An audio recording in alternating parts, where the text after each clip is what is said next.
What is up, guys? You are very welcome along to my player ratings here after Brentford have beaten Liverpool by 3-1. I feel like this should come with a disclaimer that this is not going to be pretty. I'm going to be bluntly honest about that performance, as I always try to be. And I would like your thoughts in the comment section. Let me know how badly you think we played today, who the culprits were. And I'm not going to ask you for your man of the match, because nobody out there deserves to be awarded man of the match in a Liverpool shirt. As you can see, all of our matchday content is proudly sponsored by our friends at Circl, the football sweepstakes game with the winners decided by events that happen live on the pitch and every moment counts. You can scan the QR code there on the screen if you want to join us for future circles. You do have to be a UK resident, age 18 plus, and as always, please do gamble responsibly. Right, look. I'm going to start off with Alisson today, and I'm not going to say what I normally say, which is he couldn't have done much more. He made some big saves. No, he was part of the problem today. That goal kick that he stupidly played out to Elliott, who he hopscotched over and gave the ball away, and numerous other things. And I also think he could have done better with the goals as well, if I'm being honest with you. So for once, I am actually going to have a little moan about Alisson. I don't think he was good enough. He gets himself a 5 today. Trent Alexander-Arnold. So people say Trent can't defend,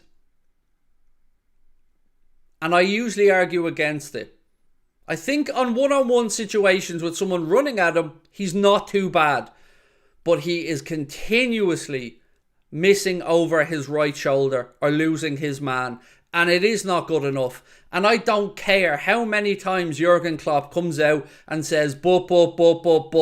We see it. It isn't good enough. He has a lot of good attributes, but defending over his shoulder is not one of them. And yet again, Brentford exploited that. Just like they did last year. Just like they've done in previous games. His cross for Alex Oxlade-Chamberlain's goal was brilliant. But it was one cross out of God knows how many today that were just aimlessly lumped in.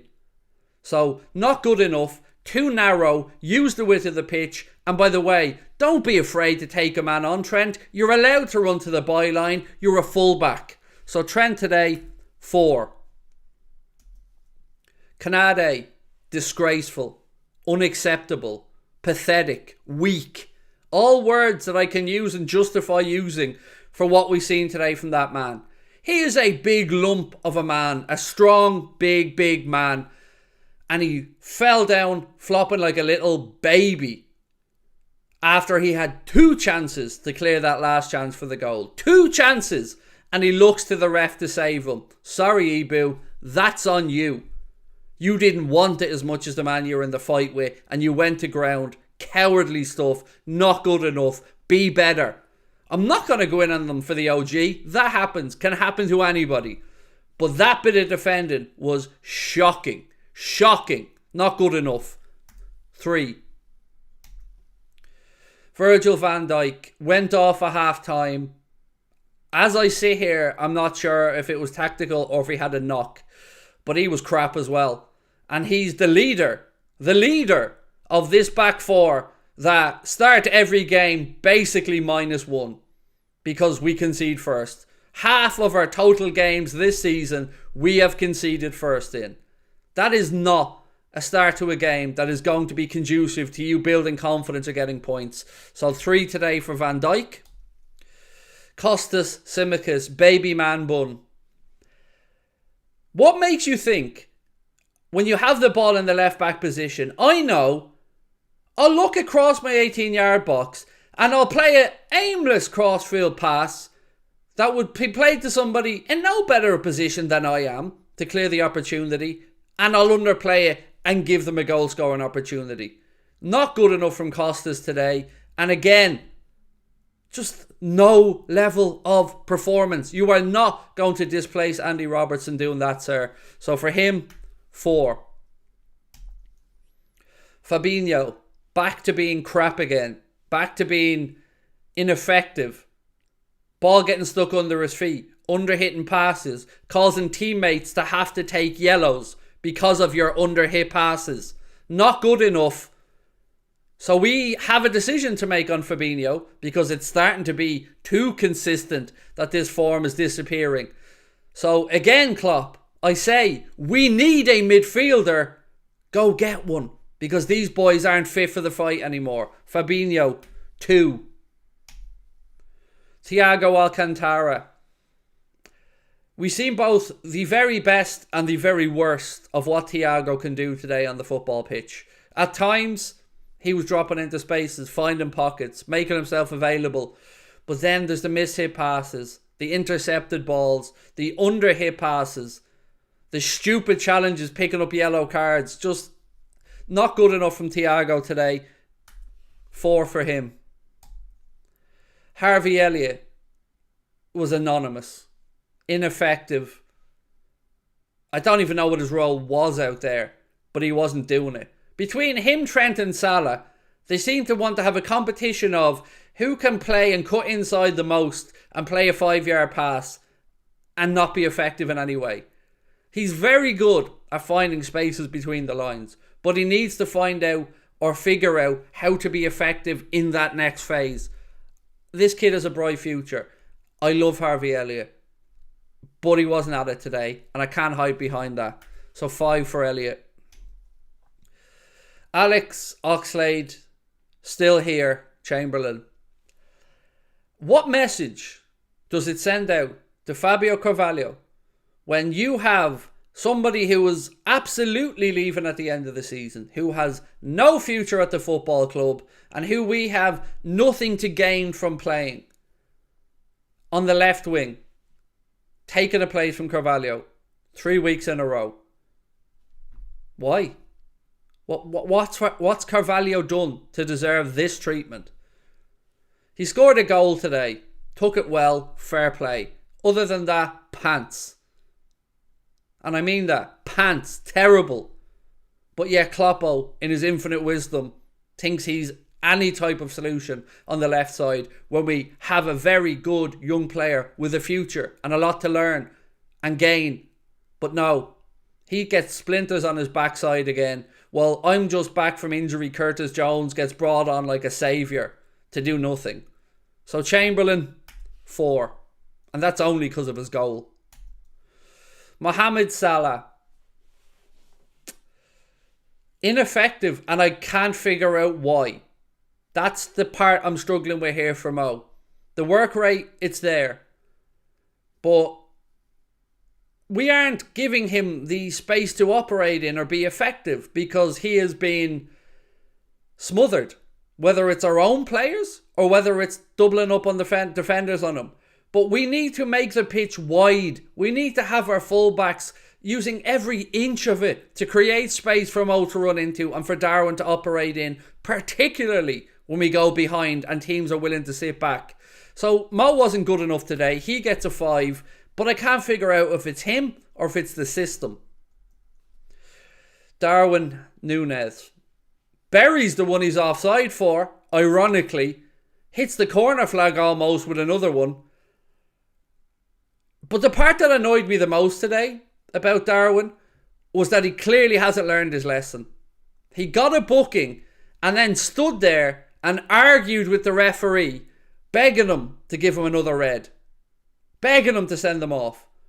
The yellow card was deserved. The foul was ridiculous. Your finishing was pathetic.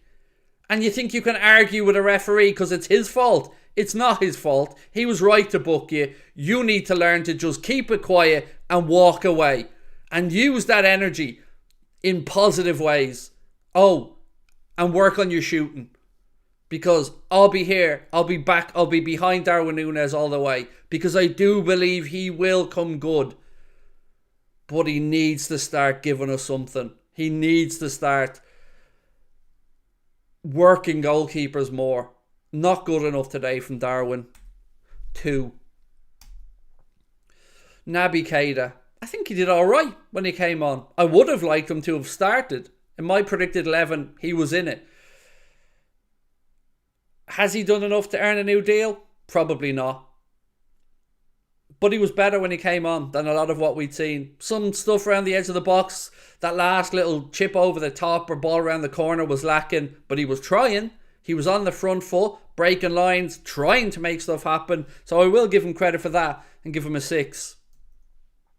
Robertson, do you know what? Only player I'm going to say today contributed in a positive way. We looked much better immediately after Andy Robertson came onto the pitch. He was very progressive down the left side, and of course we were chasing the game, he would be, but he was effective. Sometimes the corners and the crosses weren't great, but he was one of our few decent players, particularly, as I said, after he came on. So for that, I'm going to give Robbo a 7, because it's not his fault. He came on 2-0 down and was immediately involved in trying to get us back into the game. So I do think he deserves a bit of credit today. Joe Matip. I don't think he did too much wrong, Joel, to be honest. He came in, obviously, because Verge was taken off for whatever reason, whether it be a knock or tactical, I don't know yet. And he didn't do too much wrong. You know, he was trying to... He spent more time inside the Brentford half, I think, than he did our own half, because that's how high up we were trying to play to force stuff to happen. So I find it difficult to gauge, so I'm going to be just safe and give him a 5. Curtis Jones, I'm baffled. I'm honestly baffled as to that substitution. Like, he's only coming back from injury. He's done nothing to show that he's going to be able to change a game when he comes on.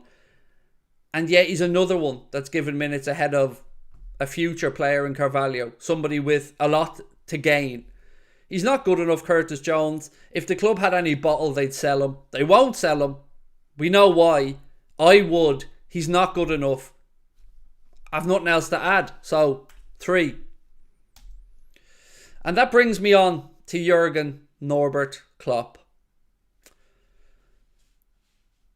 Sometimes we've got to call it as we see it.